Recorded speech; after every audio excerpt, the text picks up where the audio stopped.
নমস্কার বন্ধুরা, আপনারা দেখছেন রিসার্চ বাংলা নিউজ। আমি বিশ্বজিৎ রয়েছি আপনাদের সঙ্গে। আজকের এই বিশ্লেষণে আমরা কথা বলবো এমন কিছু ছবিকে কেন্দ্র করে যেগুলো দেখলে প্রথমে মনে হয় খুবই স্বাভাবিক, খুবই ভদ্র, খুবই শিষ্টাচারের অংশ। কিন্তু একটু গভীরে তাকালেই বোঝা যায় এই ছবিগুলোর ভেতরে লুকিয়ে আছে ক্ষমতার রাজনীতি, সংসদের অস্বস্তি, বিরোধিতার সীমাবদ্ধতা এবং সবচেয়ে বড় কথা, জনস্বার্থের প্রতি ভয়ঙ্কর উদাসীনতা। কি ঘটেছিল সেই মুহূর্তে যখন সংসদ সেশন শেষ হওয়ার পর চায়ের টেবিলে একেবারে সামনাসামনি বসে পড়লেন প্রিয়াঙ্কা গান্ধী ও নরেন্দ্র মোদী? কেন এই একটি ছবি ঘিরেই এত আলোচনা, এত ব্যাখ্যা, এত রাজনৈতিক পাঠ? আর কেন এই ছবির হাসির আড়ালে চাপা পড়ে গেল দিল্লির দমবন্ধ করা দূষণের বাস্তবতা?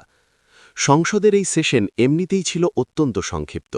বিরোধীদের একের পর এক দাবি, বিতর্কের আবেদন, নোটিশ সবকিছুকে পাশ কাটিয়ে সরকার তাদের নির্ধারিত এজেন্ডা অনুযায়ী বিল পাশ করিয়ে নিয়েছে। হইচই হয়েছে, স্লোগান উঠেছে, ওয়াকআউট হয়েছে, কিন্তু শেষমেশ সেশন শেষ হয়েছে সরকারের শর্তেই। আর ঠিক সেই সেশন শেষ হওয়ার পর বহুদিনের এক সংসদীয় রীতির অঙ্গ হিসেবে লোকসভার অধ্যক্ষ সমস্ত দলের গুরুত্বপূর্ণ সাংসদ ও নেতাদের আমন্ত্রণ জানালেন এক চা চক্রে। উদ্দেশ্য একটাই, সেশন জুড়ে যে তিক্ততা, যে সংঘর্ষ, সেটাকে অন্তত আনুষ্ঠানিক সৌজন্যে ঢেকে দেওয়া। রাজনীতি থাকবে, মতভেদ থাকবে, কিন্তু ব্যক্তিগত শিষ্টাচার যেন ভাঙে না। এই চা চক্রের ছবিগুলো সামনে এনেছেন সাংবাদিক সংকেত উপাধ্যায়। ছবিতে দেখা যাচ্ছে সুপ্রিয়া সুলে, সমাজবাদী পার্টির সাংসদ, এনডিএর শরিকরা, চিরাগ পাসওয়ান, টিডিপির রামমোহন নাইডু, ডিএমকের প্রতিনিধিরা সবাই আছেন। কিন্তু সব নজর গিয়ে আটকে গেছে একটি বিশেষ ছবিতে। সেই ছবিতে দেখা যাচ্ছে রাজনাথ সিংয়ের পাশে বসে আছেন প্রিয়াঙ্কা গান্ধী, আর ঠিক সামনাসামনি প্রায় একই সরল রেখায় বসে রয়েছেন প্রধানমন্ত্রী নরেন্দ্র মোদী। তার পাশে লোকসভা স্পিকার ওম বিড়লা। এই ছবিটা গুরুত্বপূর্ণ কেন? কারণ এর আগের সেশনে ঠিক এই ধরনের চা চক্রই বিরোধীরা বয়কট করেছিল। তখন সরকার, বিশেষ করে প্রধানমন্ত্রী, বিরোধীদের বিরুদ্ধে অভিযোগ তুলেছিলেন যে তারা সবকিছুতেই রাজনীতি করে, সৌজন্য মানে না, শুধুই নেগেটিভ পলিটিক্স জানে। সেই প্রেক্ষাপটে এবার বিরোধীদের উপস্থিতি নিশ্চয়ই সরকারের কাছে স্বস্তির ছিল, কিন্তু স্বস্তির মাঝেও ছিল এক অদ্ভুত অস্বস্তি, কারণ এইবার আলোচনার কেন্দ্রে ছিলেন প্রিয়াঙ্কা গান্ধী। ছবিতে প্রিয়াঙ্কা গান্ধীকে দেখা যাচ্ছে অত্যন্ত স্বাভাবিক, সাবলীল ভঙ্গিতে রাজনাথ সিংয়ের সঙ্গে কথা বলতে, চা হাতে, মুখে হালকা হাসি। আর ঠিক তার সামনে বসে থাকা প্রধানমন্ত্রীকে দেখে বোঝা যাচ্ছে এই দৃশ্য তার কাছে একেবারে পরিচিত নয়। সাধারণত গান্ধী পরিবারের সদস্যদের সামনে নরেন্দ্র মোদীকে আমরা দেখি অত্যন্ত গম্ভীর, কড়া, প্রায় মুখ শক্ত করে রাখা অবস্থায়। কিন্তু এইবার সেই চেনা কঠোরতা নেই, আছে হাসি, আছে স্বাভাবিকতা। এই হাসি কি শুধুই সৌজন্য, নাকি এর মধ্যেও আছে রাজনীতির হিসাব? প্রিয়াঙ্কা গান্ধীর রাজনীতির ধরনটা এখানে স্পষ্ট হয়ে ওঠে। সংসদের ভেতরেও আমরা দেখেছি তিনি রাহুল গান্ধীর মতোই একই বিষয়গুলোতে কথা বলেন, একই প্রশ্ন তোলেন, কিন্তু পার্থক্যটা হয় ভঙ্গিতে। রাহুল গান্ধী যেখানে আক্রমণাত্মক, তীক্ষ্ণ, চোখে চোখ রেখে প্রশ্ন ছুড়ে দেন, প্রিয়াঙ্কা গান্ধী সেখানে অনেক সময় হাসতে হাসতে সেই একই প্রশ্নটা করেন।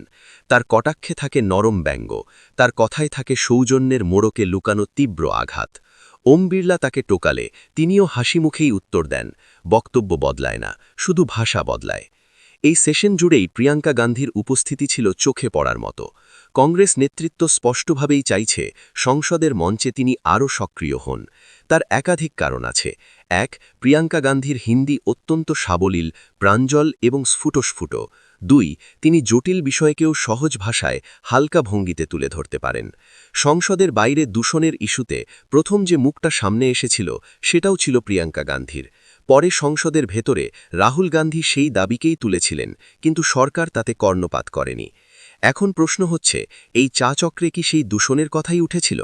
হয়তো উঠেছিল, হয়তো খুব হালকা ভঙ্গিতে। হয়তো প্রিয়াঙ্কা গান্ধী এমন কিছু বলেছিলেন যেটা শুনে প্রধানমন্ত্রী হাসলেন। হয়তো কথাটা ছিল এই রকম, আপনারা নিজেদের মতো করে সেশন চালালেন, বিল পাশ করালেন, কিন্তু দিল্লির বাতাস নিয়ে একটা আলোচনাও করলেন না। এটাই প্রিয়াঙ্কা গান্ধীর স্টাইল, সরাসরি আক্রমণ নয়, কিন্তু বার্তাটা স্পষ্ট। আমরা আগেও দেখেছি নীতিন গাডকারির সঙ্গে তার এক কথোপকথন। মজা করে অভিযোগ করেছিলেন ১ বছর ধরে অ্যাপয়েন্টমেন্ট পাচ্ছেন না। গাডকারি সঙ্গে সঙ্গে বলেছিলেন, দরজা খোলা, আজই আসুন। প্রশ্নোত্তর পর্ব শেষ হতেই প্রিয়াঙ্কা গান্ধী গিয়েছিলেন তার দপ্তরে, কথা হয়েছিল, কাজও হয়েছিল।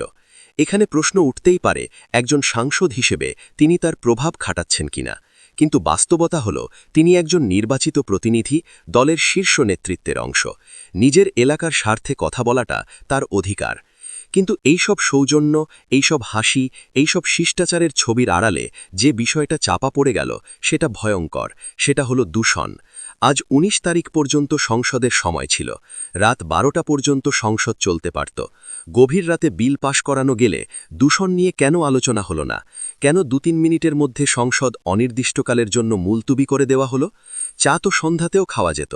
আগে আলোচনা, পরে চা, এই ক্রমটা কেন উল্টো হলো? এর উত্তর খুব অস্বস্তিকর। কারণ এই সমস্যায় সবচেয়ে বেশি ভোগেন সাধারণ মানুষ। মন্ত্রীদের বাড়িতে, উচ্চাপদস্থদের ঘরে এয়ার পিউরিফায়ার চলে, কিন্তু দিল্লির হাসপাতালগুলো আজ ভরে যাচ্ছে শ্বাসকষ্টের রোগীতে। আজকের ইন্ডিয়ান এক্সপ্রেসের রিপোর্ট বলছে দিল্লির বড় হাসপাতালগুলোতে প্রয়োজনীয় ঔষধ পর্যন্ত ফুরিয়ে যাচ্ছে। অথচ সংসদে পরিবেশ মন্ত্রী দাঁড়িয়ে বলছেন AQI ২০০ ছড়ায়নি, দূষণের সঙ্গে ফুসফুসের রোগের নাকি কোনো সম্পর্কই নেই। একদিকে ডাক্তাররা প্রতিদিন মেডিকেল ইমার্জেন্সির কথা বলছেন, আর অন্যদিকে সংসদে নির্বিকার অস্বীকার। এই ছবিটা, এই চা চক্র আমাদের এটাই দেখায়, সত্তা আর বিরোধ দুই পক্ষই সৌজন্যের রাজনীতিতে দক্ষ, কিন্তু জনস্বার্থের প্রশ্নে সেই দক্ষতা কোথায়?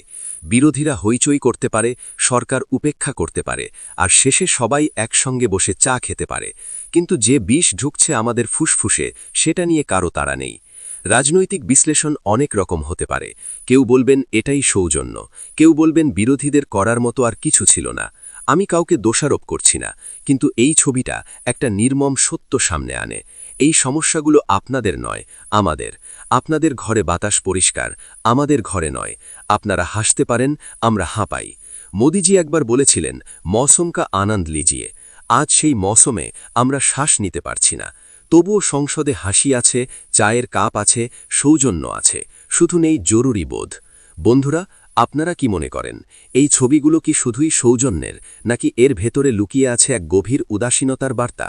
জবাব দেবেন আপনারা কমেন্ট বক্সে। এবং আমাদের বিশ্লেষণ ভালো লাগলে রিসার্চ বাংলা নিউজ ইউটিউব চ্যানেলটিকে সাবস্ক্রাইব করে আমাদের পাশে থাকুন। ধন্যবাদ।